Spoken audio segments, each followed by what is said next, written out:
Welcome back to Rectory Ramble. This week we are joined by two empty chairs because Father Matthias and Father Joe are not here. They abandoned us. Where'd they and go? we're orphans. What? Where did they go?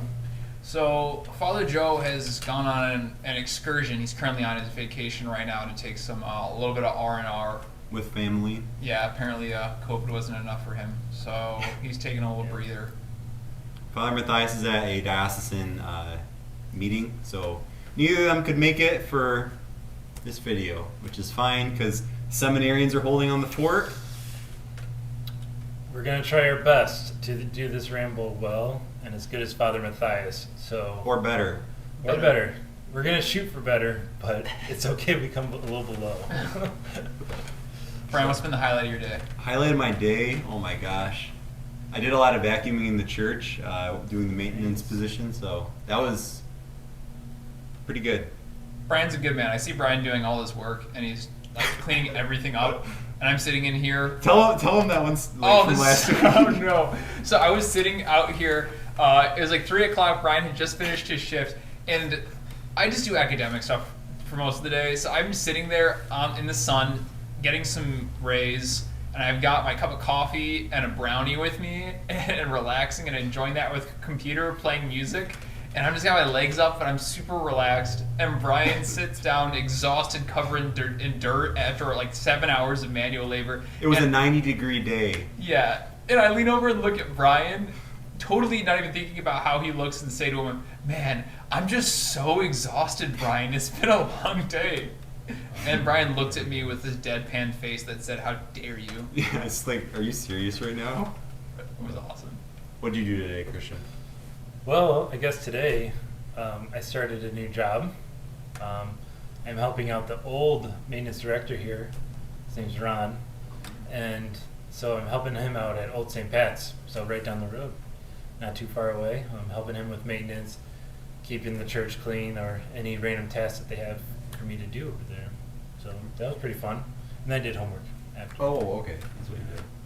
Kevin, what did you do today? Well, I tried to do homework, but it was one of those days where the caffeine wasn't working. I drank a cup of coffee, and I was not trying to do I was trying to work on an assignment for my class and working through essays. So I got some stuff done, but it was pretty unproductive. I was not altogether here. So I did a lot of cleaning, cooking stuff. That was good. Listened to a lot of music. It was great. I've been jamming to Sweet But a Psycho, and I can't get it out of my head. Brian started playing it for me yesterday. And we were doing some cooking. We made pizza for dinner yesterday, so we just threw on some music. Can't get it out of my head, but it's good stuff. Father Matthias, how was your day? Oh. Okay. Oh my gosh. Next question. Yeah, so first question that we had today, which Bible translation do you enjoy to read and why? Kevin will let you answer that one. Yeah. What the heck? You're the reader. I don't even read that much, but regardless, Jumps into an answer. I like the ESV, the English Standard Version, which they just, it's only really available in India, but they just released it in the United States, so you can finally get it. Basically, with Scripture, you can get two kinds of translations. You get idea for idea or word for word. So with idea for idea, they're trying to make it easily approachable. It's because, in Hebrew, it's a phrase can have, the literal translation of the phrase could be very strange for us and wouldn't make a lot of sense. So they kind of get the idea of it more so and give you the English equivalent, whereas word for word, it's a totally literal translation, and so you get the more, like, what they're actually saying in Hebrew.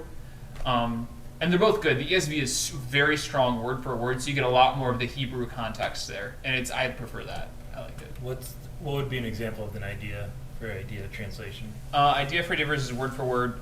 So, like, Abraham was so hungry he could eat a horse. No, Noah was so angry he could eat a horse. Mm-hmm. Like that, maybe.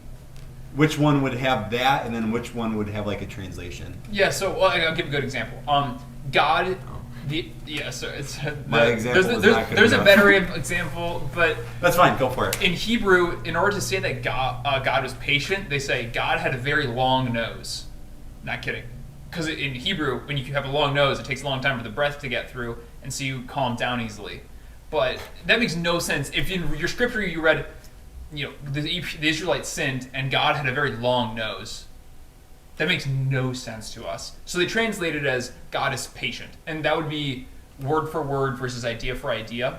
Now that is instance, even in the ESV, they're not going to say God had a very long nose because it just really doesn't make any sense, period, to us. So there's always going to be a mixture of word for word and idea for idea, but the ESV tends to be more word for word, and you get more of the Hebrew flavor there.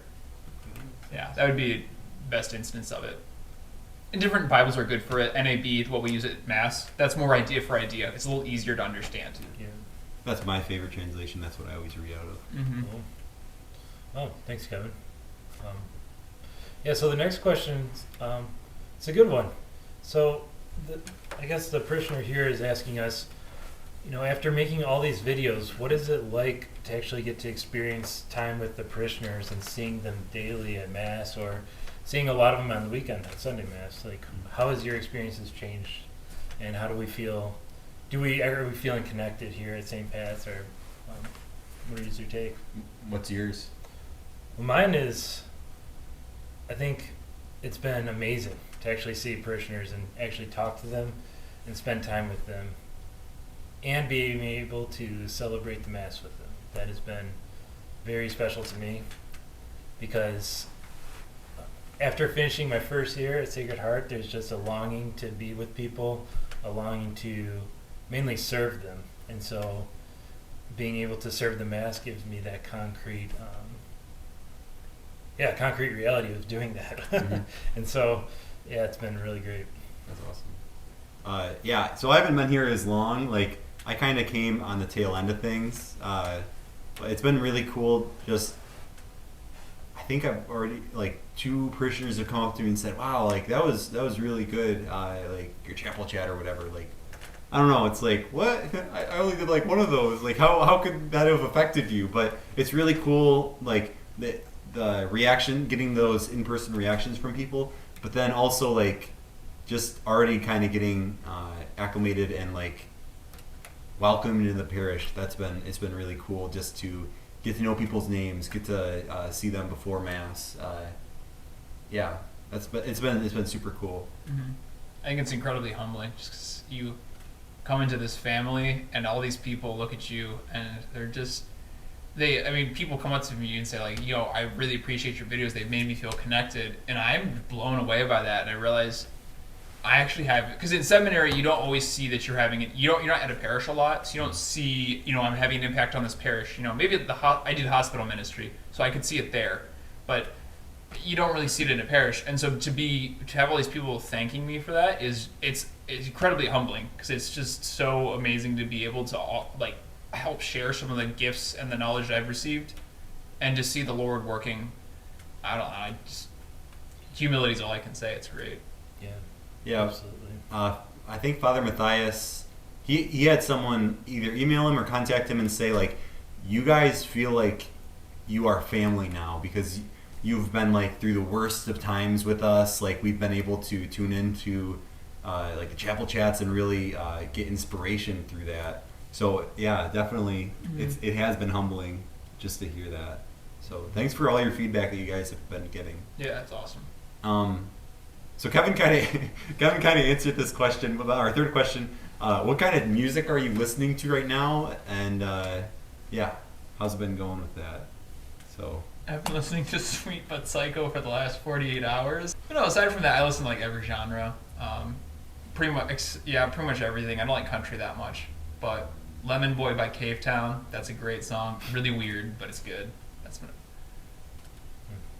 Yeah, I'm with Kevin. I listen to a whole different variety of music. I really enjoy praise and worship. Been listening to the Chili Peppers quite a bit. And also, a funny story, my phone is linked to Father Joe's truck. And so when we were going somewhere, all of a sudden ABBA started playing the musical Mamma Mia. And so that just showed that. So the other guys got to learn a little bit about me, that I do enjoy musicals, and I'll listen to some of that. That was hilarious. It's like, what? Father Joe, you listen to this? And he's like, no, it's not me, I swear. Christian's like turning off his phone. It was awesome. I went over to, there's some other seminarians who are living in Lansing right now, and I went and hung out with them last weekend. And yeah, we're just playing cards, and they're throwing on some Disney music, which it was just really good. And Pocahontas, the song, "The Colors of the Wind," like that song just got stuck in my head like all last week. So He was singing it all the time. He got it stuck in my head. it was like, what the heck? Like, why is this in my head so much? Oh, but yeah. I guess for our last question, this wasn't really asked, but like it's something that we can kind of share to kind of let you know where we're kind of coming from, what we're excited for. So, what do you miss most from seminary? / what are you kind of looking forward to as we're going to return this fall? Yeah. So I guess I was just talking to one of my friends from seminary, and just like this coming fall when we are actually able to stop like talking on the phone, stop Zooming, but just in person, like get to just have a conversation face to face. Like, oh my gosh, that's gonna be so cool. Like that brotherhood, like the real brotherhood that we have at the seminary. Yeah, having that in person, I'm so excited to have that this fall. Actually, honestly, the same thing. So I've been doing seminary academics still, so I'm not missing that much. I still have it. But yeah, like spending time with Brian and Christian, just getting closer to them has been amazing, and it's been a huge privilege, and probably one of the biggest graces of the summer for me. And I just am so excited to like have more diocesan fraternity and to have all of the guys, especially we got a lot of new guys coming into seminary this year, like 13, 12. We're literally 50% more seminaries than we had before. It's a ton. Right. And we're gonna have like 18 guys at Sacred Heart. And I'm really excited just to like organize lots of time for fraternity, because there's just like the importance of developing brotherhood so that when we're priests together, there's that interwoven friendship so we can support each other and call each other on to holiness, because it's so easy to get kind of worn down. And if you don't have anyone else to push you, you kind of start to fall behind. Whereas if you have brothers pushing you on, you can do so much more and be open to the Spirit. So that's exciting. Yeah. Obviously fraternity. That's what I'm going to be looking forward to. I mean, I miss it a lot. At seminary, one of the level or the floor that I lived on, we had a very close-knit community, and so I miss them a lot. Made really good friendships there. So really looking forward to seeing all those guys again. And then also, being able to serve the college at Sacred Heart. For some reason, the other seminarians decided to elect me as president, and so I have the task of trying to lead the college next year, and so trying to, just be a good leader to them, being a good brother to them, and helping them in any way I can, and serving all of them, which I'm really looking forward to. I think it's going to be great. It's going to be humbling, because I know a lot of guys are going to be making fun of me for it, but it'll be cool. Really looking forward to that. So awesome. Yeah. I mean, I don't know, is there anything else you guys want to discuss? I mean, we did a pretty good job, don't you think?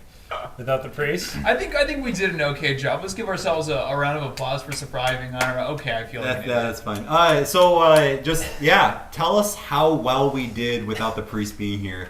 I'd be interested to read those in the comments, maybe in the questions for next week. So, thanks for everything. For reaching out, for telling us like how we're really building you up as a community, and know that you're in our prayers. So thank you so much.